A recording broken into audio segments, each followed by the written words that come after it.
বাহ, কি সুন্দর জায়গা। মা মনে হয় এখানে এসেছে, কিন্তু মাকে তো দেখতে পাচ্ছি না। যাই, ওই জঙ্গলে দেখে আসি মা ওখানে আছে কিনা।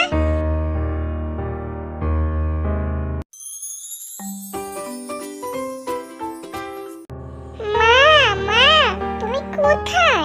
তোমাকে তো দেখতে পাচ্ছি না। তোমাকে আমি অনেক জায়গায় খুঁজে এসেছি, কিন্তু তোমাকে তো দেখতে পাচ্ছি না। কোথায় তুমি এখন? মা আমাকে ফাঁকি দিয়েছে।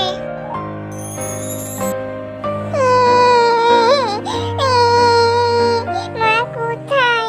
মা আসলে মার সাথে কথা বলবো না। মা কোথায়?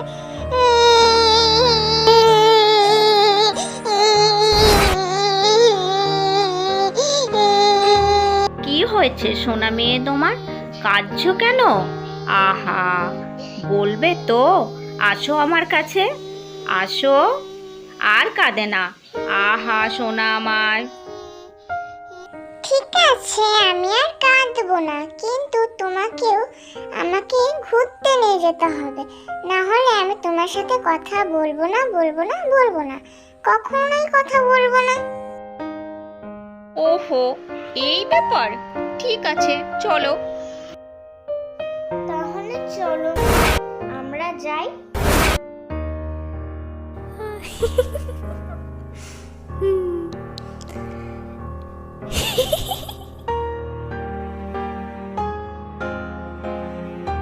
সোনা মা, আমার পাশে থেকো, সাবধানে এসো কিন্তু। হ্যাঁ মা, আমি ঠিক আছি। মা দেখো, নিচে একটা মেয়ে কান্না করছে। দেখি তো মেয়েটা কান্না করছে কেন।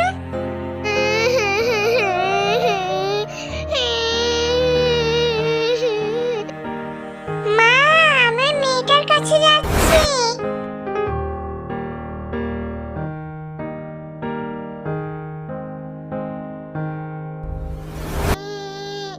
বাবা, তুমি কোথায় আছো? তুমি কোথায় আছো বাবা? তুমি কাঁদছো কেন? কেঁদো না। কি হয়েছে তোমার? আমাকে বলো, আমি তোমার সাহায্য করব।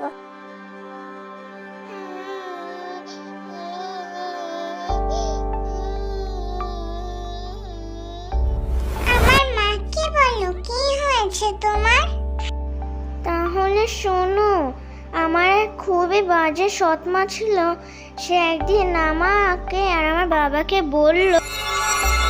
পুরুষ মানুষ এলো দেখো, ঘরে চাল নেই, ডাল নেই, আদিক্ষেতা মেয়ে নিয়ে সব সময়। এই শোনো, তোমার এই মেয়ের জন্য আর তোমার জন্য আমি রান্না করতে পারবো না। যাও তো, চলে যাও, যেখানে খুশি তোমরা যাও। এরপর আমি আর আমার বাবা বাড়ি থেকে বেরিয়ে এলাম। পথে হাঁটতে হাঁটতে আমি ক্লান্ত হয়ে গেলাম। তারপর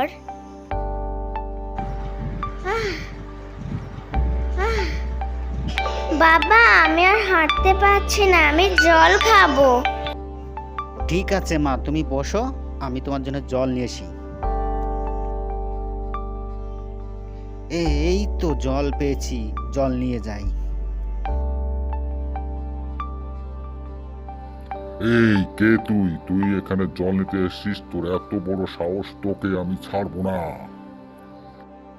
ওং হিং ভিং চিড়িয়া পাখি হয়ে যা।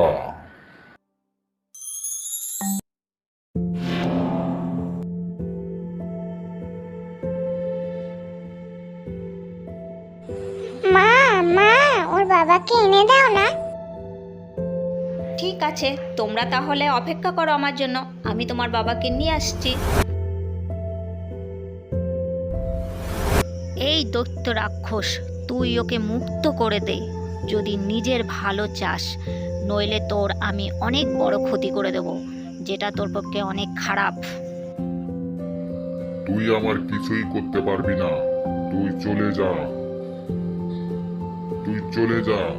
তুই যাবি না, তাহলে দেখ, তোকে আমি এক্ষুনি শেষ করে দেবো।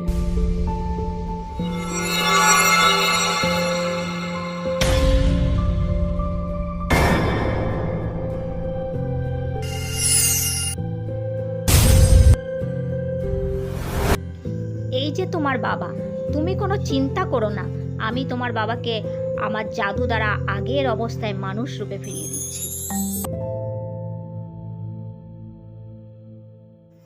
চলো মা, তাহলে আমরা যাই। চলো মা, আমরাও তাহলে যাই।